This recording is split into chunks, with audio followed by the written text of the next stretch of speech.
Hey guys, it's Jimmy P and welcome to my channel. So today I'm coming to you guys with easy steps on how to get a 4.0 in college. I started off as a really bad student for various reasons that I will explain in the video, and I have gotten to not a 4.0 but a 3.8 in college, and I'm just so excited. So I want to share my tips and tricks on how I raised my GPA from a 2.8 to a 3.8. So if you guys want to see my tips and tricks on how I achieved a 4.0 in college, then keep on watching. Forever young, we forever young, shining bright under the shining. The first tip that I have for you guys is staying organized. I know a lot of people always say, like, you know, you gotta be organized, blah blah blah, but organization really is key to like succeeding in college. If your like shit is all over the place, like, why do you think that you'll be able to know when assignments are due and, you know, deadlines and etc etc? Being organized is good for anything in life, to succeed anywhere in life. Behind me, as you can see, I have my laptop. On my laptop I have a section right in the top hand corner that I decorated. It looks really cute, and it's basically all of my notes. On there I have like when assignments are due, deadlines, what I have to do for the week in order to prepare for class. I have a board right behind me, which is my calendar. I use that to also like note things, when stuff is due, what I have to do coming up, or anything like that. And also we have smartphones. So on my phone I have like the deadline things. You know how you set reminders in your phone? I have a set of reminders in my phone of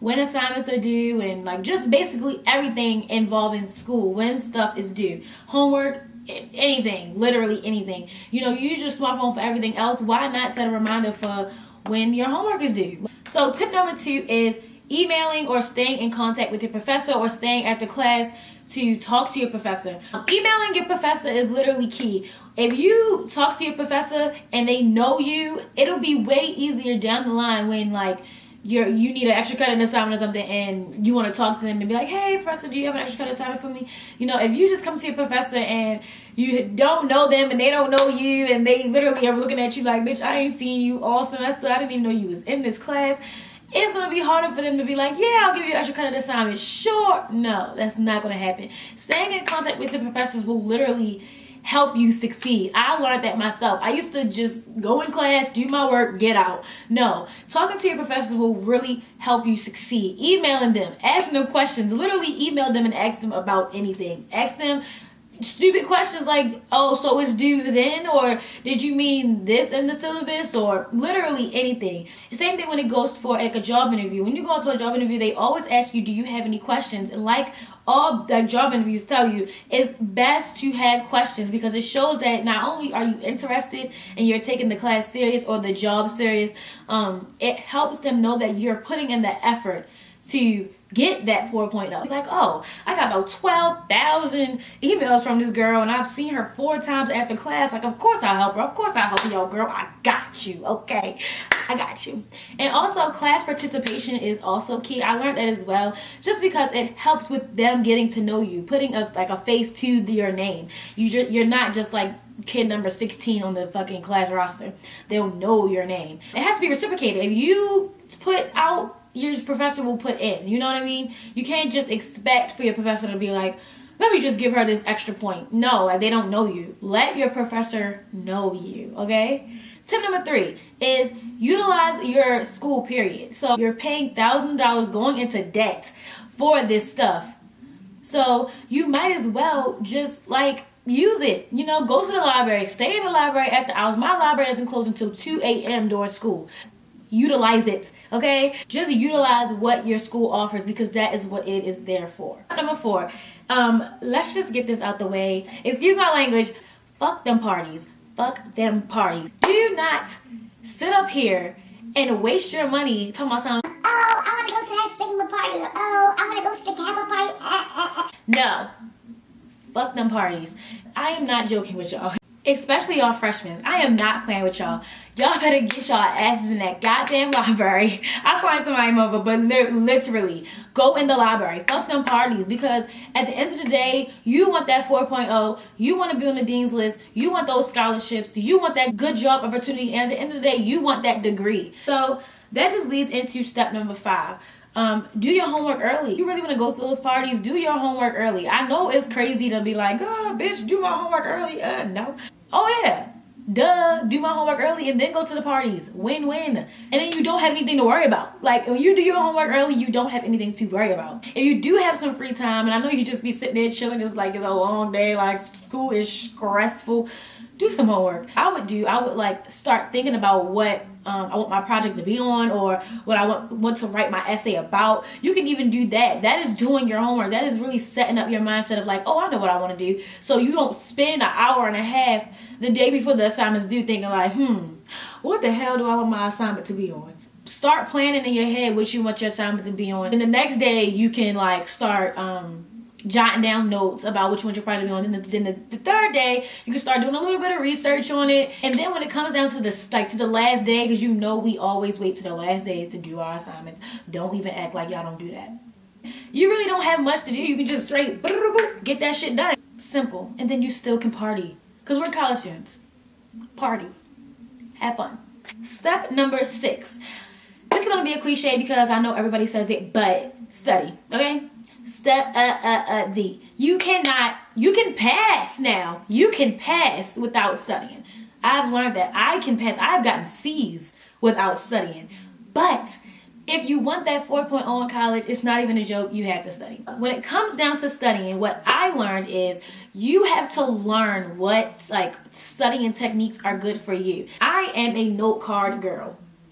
Okay, I go through about 500 note cards in a semester. Yes, a semester. Some people are visual learners. I know some professors are really bad at professing, aka teaching. So, and which sucks because we're paying you to help us learn. But sometimes we have to take matters into our own hands. And if you are that person that has to do that, I say utilize what you have. Like I said, utilize your school, utilize the tutors and the study halls and all that good stuff, and your laptop and your Google and all that good stuff, and your Blackboard or whatever y'all use for school. My school uses Blackboard, but utilize all of that stuff, okay? So step number 7, this falls into step number 2 as well. I know that I'm very, very argumentative. Is that a word? I think so. Argumentative. I'm very argumentative. I like to argue. So if I get a grade on assignment that's like a C or even a B, I'm not even gonna lie, y'all. If it's a freaking B, I still goes in. You can ask anybody in my classes.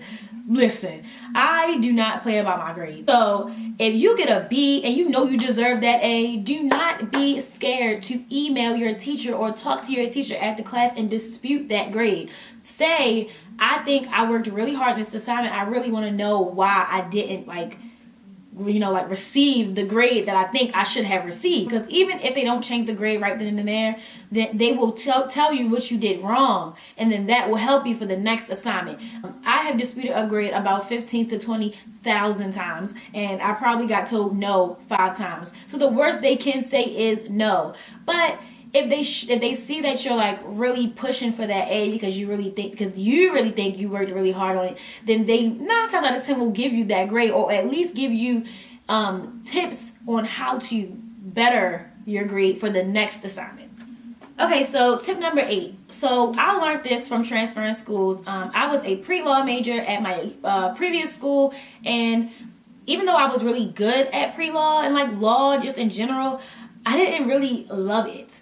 But then I transferred, and now I'm a electronic media and film major with a mass communications minor, which is basically like YouTube videos and like news anchor and editing and all that good stuff. So, and I learned that I love that. I love learning about video editing and writing stories, like news stories and stuff like that. I love researching stories and all that good stuff. And yeah, I just love doing stuff like that. So I seen my grades go from B's and C's to A's because I loved what I was doing. But I was a pre-law student.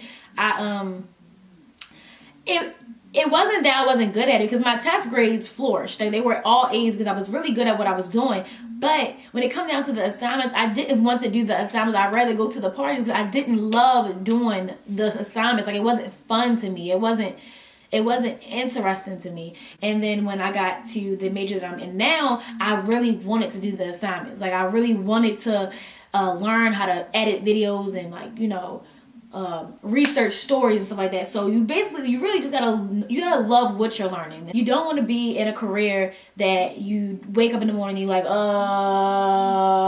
work. You want to go to like work in the morning and be like, oh, I can't wait to like, go to work and do this assignment, which sounds crazy, but some people love it. Like acting, some people love being a doctor. Like, you really gotta love what you're doing. And that just goes for school as well. You really gotta love what you're learning. So tip number 9 is basically the all in all. Do not let things distract you. Don't let things get you down or whatever the case may be. You really have to be head first in what you're doing. Nothing else matters. School is the only thing that matters. Your work is the only thing that matters. Don't let the distractions get to you. Don't let things distract you. Life, friends, boys, parties, anything. Don't let things distract you. I know, like myself, I was a full-time college student and a full-time worker. I had a job. I was a full-time worker.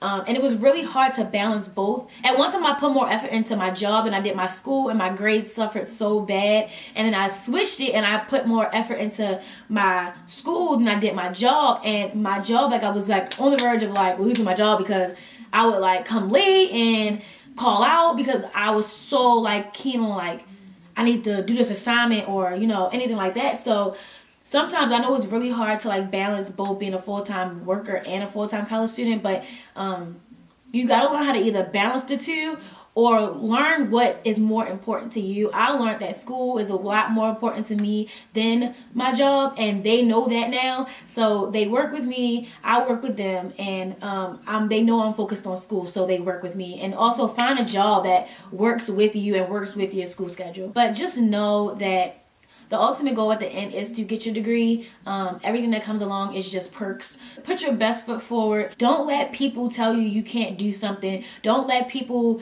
like make you scared to like change your major or switch courses. Don't let life scare you, because at the end of the day, you're spending your money for this education. That is all the tips and tricks that I have for you guys. All the life advice I have for you guys. I was a struggling college student. Let me tell y'all, I was struggling. I mean, like bad. Like what? I didn't think I was going to graduate. I'm not even joking. These tips and tricks really, really, really helped me. So you guys, I want to thank you so much for watching this video, and I hope to see you guys in my next one. Mwah.